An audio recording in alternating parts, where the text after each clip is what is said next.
What do dragons eat, anyway? Whatever they want. The last video before the finale. It didn't occur to me until I was driving home today, considering the motivations of characters and plot points, that this will be the last theory crafting video for Game of Thrones before everything is out in the open. The last time we can explore what we think this story will become and point to each meaningful connection that could become something more, far greater than it actually is. Theory crafting for Game of Thrones has been a part of my life long before I actually started making videos. I'm sure in some way it's been a part of you for all these years as well. You know, it's something unique, something indescribably beautiful in its own way. I remember watching my first theory video ever, and it was Alt-Shift-X's R+L=J. I watched it, and my eyes were open to this expansive world of what could be, this exploration of media on a whole other level that just felt like the perfect way to consume television. So here's one last theory crafting video for Game of Thrones. What may or may not end in a ball of fire, but will still be remembered and discussed as one of the greatest fantasy shows ever created. Before the spin-offs shoot their best shots, and before the petitions to remake Season 8 ever reach the executives at HBO, here is to one hell of a ride together. This video will be what the question from the very beginning has always been: who will win the Game of Thrones? But actually, before we jump into that, let's consider the magic that we've seen on screen. Think back before these last couple of seasons that were maybe the more polarizing seasons. The awe-inspiring world that we subscribed to from the very beginning. You know, we fell in love with Ned only to have our hearts break with a single swing of a sword. We watched as his daughters looked on in horror as the person they loved far more than we could ever left this world. And we watched as they built themselves back up as fierce women, able to take down armies, able to lead nations. We rejoiced as Arya murdered the abuser of children, and we devilishly smiled as Sansa silenced Ramsay with the beastly viciousness of his own creation. We watched Jaime, the Kingslayer, despised from episode 1, become someone that we loved and rooted for. We watched him beaten, degraded, and belittled for his lack of deeds in the great book of Brothers. We wanted more than anything for him to fill those pages with valor and epic victories before his story ended. Regardless of the outcome, we loved this character. We felt his pain, and until he left Brienne, we witnessed possibly the greatest story of redemption that we've ever known. But I rest assured, because it does look like Theon also gets that title. He somehow stole our hearts after committing incredulous acts against his true family. We love him now. Hodor gave everything to keep Bran alive, knowing that his entire life would serve this purpose, and he did so courageously, fearlessly. Robb Stark, the young wolf, the one we rallied behind and waited to see siege King's Landing, avenging his father, only to be murdered alongside his mother. Think back to that exact moment. The horror that you experienced, the gore, the dry feeling in your mouth when you realized that it had been opened from the moment you saw the Bolton still wearing armor. Tyrion taught us from the start that being different, knowing that you're different, owning your differences is how you succeed. I'm sure that I wasn't the only one that cherished his line about never forgetting who you are, because your enemies surely would not. He taught us that people could do great things regardless of what they were given at the start, regardless of the forces that secretly oppose you and wish you not to succeed, to commit to something that you believe in. We watched Joffrey, a small, reckless, entitled boy, manifest into a terrible monster that needed to be stopped. Then we watched Justice, a true villain extinguished. We collectively held our breath in suspense as the trial for killing him unfolded. Tyrion accused, and his defiant testimony made it clear that he would never be silenced. I suspect in this final episode that we'll see a trial for Tyrion, for doing what Lannisters do best: loving their family maybe more than they should. The good times that we've had watching together far outweigh the bad. The conversations at work, the polls, the message boards, everything that we've been exposed to. When Jon peered off the wall for the first time and we tried to comprehend its size. When we traveled to the real north and met Mance Rayder and Tormund and Vigret. When Stannis killed his daughter. When the Onion Knight loved that same little girl. The Lord of Light guiding Red Priestesses, the Lord of Death, the first time we met Jack and Hagar. What did all this mean? How will it all end? And what was this all for? Approximately 80 minutes divide us from speculation and fact. 80 minutes until we stand at the water cooler and simply have nostalgia instead of an hour-straight conversation about character motivations. So let's get into it. One last theory. Who will sit on the Iron Throne. Online polls somehow say Bran, and perhaps that's true, though I still assert that Jon should be the ruler of the Seven Kingdoms, unless they destroy monarchy outright and a new government forms to rule, better serving the people.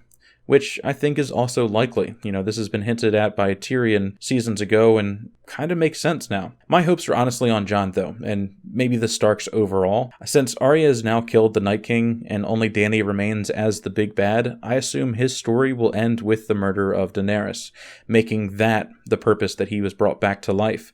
I imagine a trial for him, potentially others. Sansa I spoke about a couple days ago too, that it was a major part of this season. The tension between the two powerhouses was a major part of this season, and Dany mentioned that she murdered Varys just the same as she did, so it needs to be resolved. Honestly, for whatever reason, I thought that we wouldn't see them again.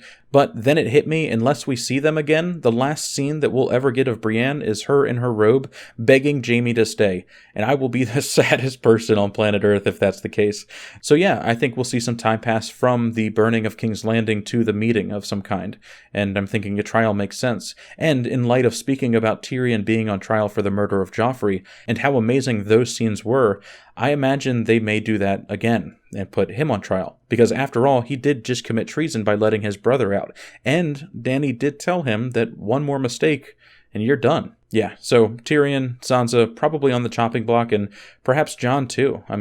They all failed her. I don't even know how Jon is going to get close enough to kill Dany at this point. Rightfully so. She can trust nobody at this point. Perhaps Drogon and Grey Worm. I'm hoping for some insane acting between Kit and Emilia to bring this series to a close and sell these final moments. Honestly, I think that the Iron Throne will be destroyed. I think that the episode could even open to that exact thing, or showing it destroyed or being destroyed, perhaps. I'm not sure. But it would symbolize the end of ruling families altogether, being the first potential subtle nod in this episode about the change in government that we're about to see. I think Drogon and the Unsullied may not be happy about their queen being killed, so yeah, perhaps another battle between the remaining northern soldiers. Though with a dragon, I don't think that anyone comes out of that alive if battle begins. I really don't know how they're going to handle it, and it may be a more political episode because of that aspect. We may not see a battle at all. Let's take another trip down memory lane and think back to Tyrion and Jorah rowing through the ruins of Valyria, the dragon flying overhead. Many have pointed out that potentially this isn't Drogon like it was made to look like, and is in fact another dragon. I don't know if I subscribe to that idea personally, though if you're liking this content, you should consider subscribing to the channel. But I think it's possible that he just leaves. It wouldn't be too crazy. His mother is being killed if it goes down. I think that he would want to burn everyone in sight. Maybe the looks between Drogon and Jon will be called back to, meaning something more than just, hey, stop kissing your aunt. Maybe Jon being viewed as a superior Targaryen and not able to kill Jon at Dany's command. I just don't see the burning of King's Landing 2.0. Maybe more that the last sorrowful dragon flies back to Essos to kind of symbolize the defeat of Targaryens overall. Though, again, Jon is a Targaryen. So I'll leave this point to you. Do you think that we'll see one final smaller battle, or maybe that Dany kills Jon and we're way off? Overall, I think that they could either go with Jon being the rightful ruler, and that would make me happiest, or second happiest with a new government being established and maybe more of a republic ruling. Though I'm sure that I'll have a bunch of comments stating why republics and democracy doesn't work, and yeah, no government is perfect. But in the end, what we come back to is that we've watched some of the greatest imagined moments humanity has ever had. For that, I'm truly, truly grateful. I hope that it inspires others, the next generation of storytellers and creators that keep pushing that bar upward. As subscribers to this channel know, I hope to be one of those future storytellers.